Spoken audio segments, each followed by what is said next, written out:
2026లో compact SUV సెగ్మెంట్లో one of the most selling car ఏంటంటే Brezza.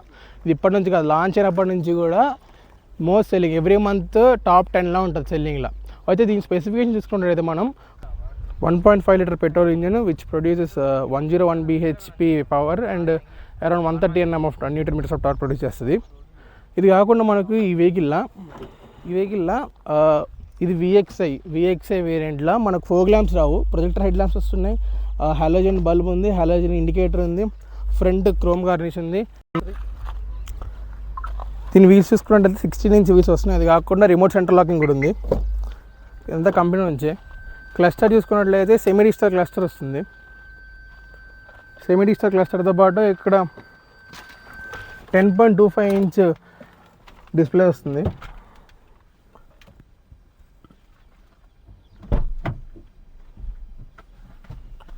ఇక్కడ మాన్యువల్లీ డిమ్మింగ్ ORVM, దీనికి రివర్స్ కెమెరా లేదు కానీ రివర్స్ పార్కింగ్ సెన్సర్స్ ఉన్నాయి. 5 speed manual gear box, automatic climate జోన్గా వస్తుంది. దాంతోపాటు ఇక్కడ హ్యాజిల్లాండ్ స్విచ్ ఉంది అండ్ స్టీరింగ్ మౌంటెడ్ కంట్రోల్స్ కూడా వస్తున్నాయి. ఇట్లా డైరెక్ట్గా బ్లూటూత్ కనెక్ట్ అయిపోద్ది. అండ్ దీనికి వైడ్ ఆండ్రాయిడ్ ఆటో ఇంకా యాపిల్ కార్ప్లే రెండు ఉన్నాయి. ఇటు ఒక వ్యానిటీ మిర్రర్ అండ్ లైట్ లేదు. దీనికి 6 ఎయిర్ బ్యాగ్స్ వస్తున్నాయి స్టాండర్డ్గా అండ్ ఎక్కడెక్కడ డోర్ హ్యాండిల్స్ ఉన్నాయి, 3 డోర్ హ్యాండిల్స్ ఉన్నాయి ఎవ్రీ సైడ్. ఇక్కడ మనకు లైట్ రావట్లేదు కానీ ఇక్కడ లైట్ ప్లేస్మెంట్ ఉంది.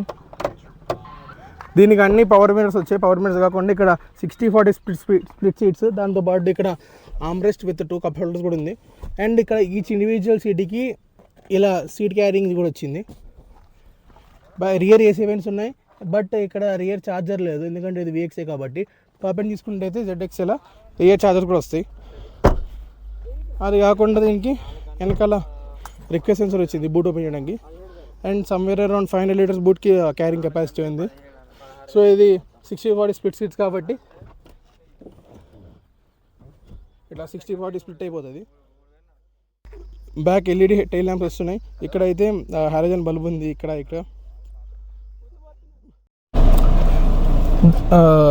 MIDకి చేంజింగ్ క్లస్టర్ బటన్స్ ఇక్కడ ఉన్నాయి. ఇక్కడ చేంజ్ అవుతుంది ఇది నొక్కుతుంటే. ఇది కాకుండా ఇక్కడ లెఫ్ట్ సైడ్ కూడా trip control buttons left side వచ్చాయి. ట్రిప్ B అనేది ఇక్కడ నుంచి సెట్ చేసుకోవచ్చు. అది కాకుండా ఇంకా ఇన్ఫర్మేషన్ తీసుకుంటే అయితే somewhere around 6 to 10 inch display ఇక్కడ వచ్చింది. దీంట్లో చాలా ఆప్షన్స్ వచ్చాయి. దీంట్లోనే ఇక్కడ మైలేజ్ చూపిస్తుంది, రేంజ్ చూపిస్తుంది, ఆండ్రాయిడ్ యాపిల్ కార్ప్లే కనెక్టివిటీ ఉంది. అది కాకుండా ఇక్కడ సెట్టింగ్స్ కూడా ఉన్నాయి.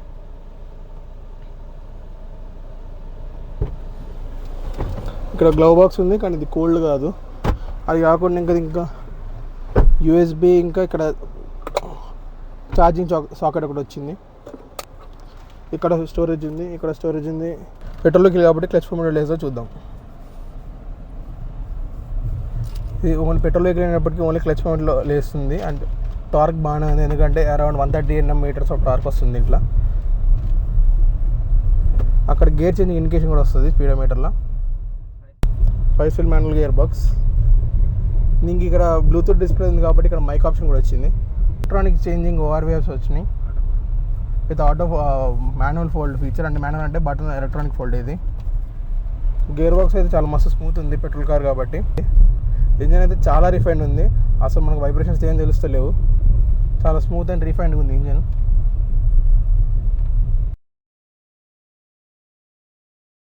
మీరు వెహికల్ తీసుకున్న మెయిన్ రీజన్ ఏంటి? మెయిన్ రీజన్ అంటే సెడాన్స్ తోలి నాకు కొంచెం SUV షిఫ్ట్ అవుదాం అనిపించింది. ఆ టైంలో మంచి బడ్జెట్ ఫ్రెండ్లీగా నాకు ఈ బండి దొరికింది.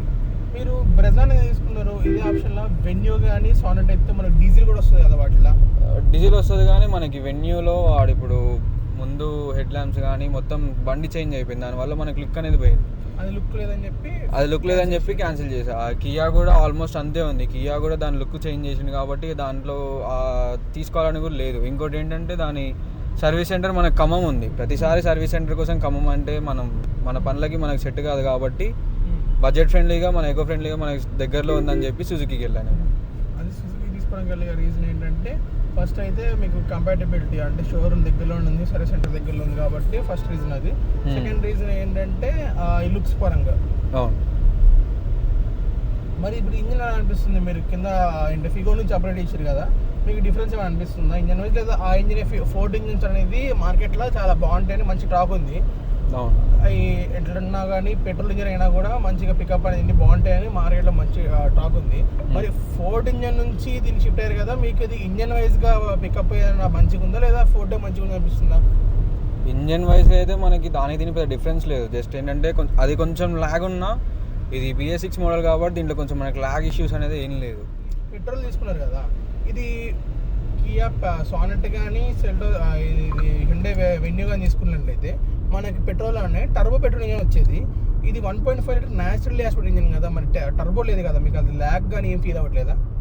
లేదు, నేను ఆల్మోస్ట్ ఫ్యామిలీ పర్పసే వాడతా కాబట్టి నాకు నార్మల్ ఇంజన్ అనేది సరిపోద్ది కాబట్టి నేను దీనికి షిఫ్ట్ అయ్యాను.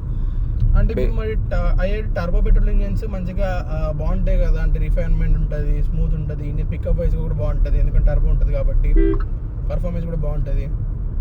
అవును, కాకపోతే నాకు ఇది ఆల్మోస్ట్ ఫస్ట్ వెన్యూ తీసుకుందాం అనుకునేసరికి 2026 ఫేస్ లిఫ్ట్ అని చెప్పి దాన్ని మొత్తం మార్చేసిండు.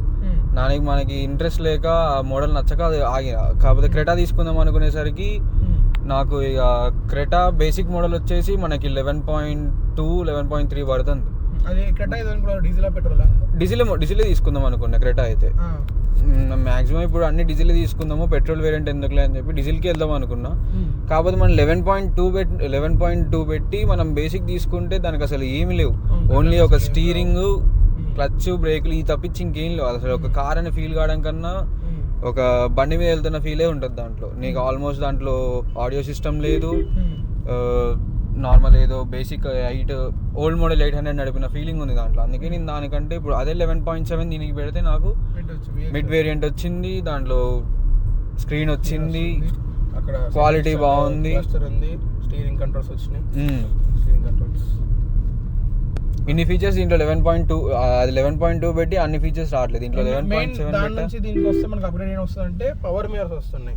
బయట ORVMs ఎలక్ట్రానిక్ అడ్జస్ట్మెంట్, దాంట్లో పుల్లలాగా మాన్యువల్ అడ్జస్ట్మెంట్ వస్తుంది, దీంట్లో ఎలక్ట్రానిక్ అడ్జస్ట్మెంట్ వస్తుంది. అది మెయిన్ డిఫరెన్స్. మీద ఏదైనా పెట్టి చూసుకొని అది కొంచెం కష్టం ఉంటుంది.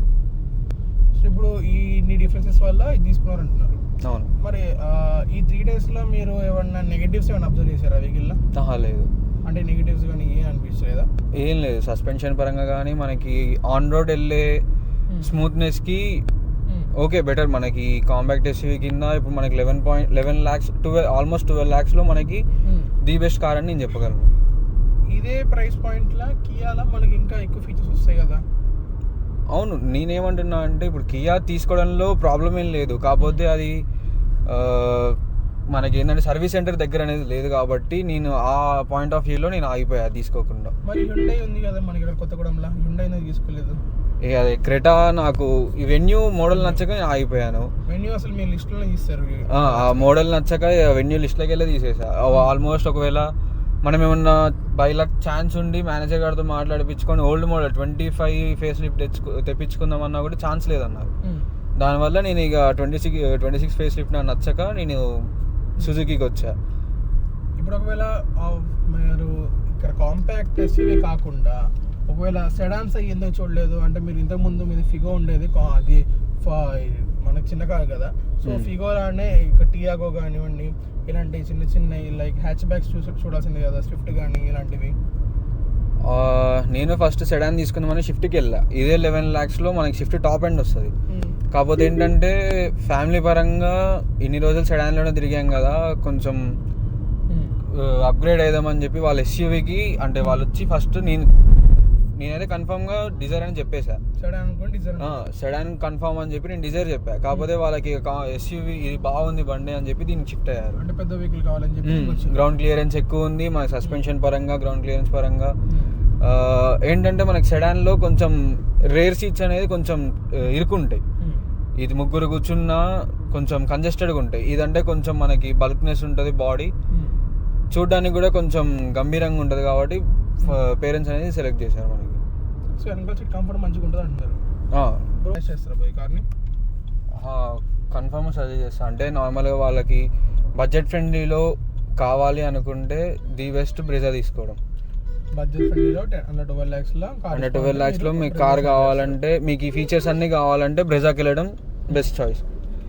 మరి టాప్ ఎండ్ తీసుకునేంత ఛాన్స్ ఉంది, టాప్ ఎండ్ తీసుకునేంత ఇది ఉంది అంటే మీరు గ్రాండ్ విటారా మిడ్ వేరియంట్కి వెళ్ళిపోవచ్చు. దీని టాప్ ఎండ్ బదులు గ్రాండ్ విటారా, దీని టాప్ ఎండ్ తీసుకునేయడం కన్నా గ్రాండ్ విటారా మిడ్ వేరియంట్ తీసుకోవడం best. Okay bro, thank you for your valuable feedback. Thank you bro.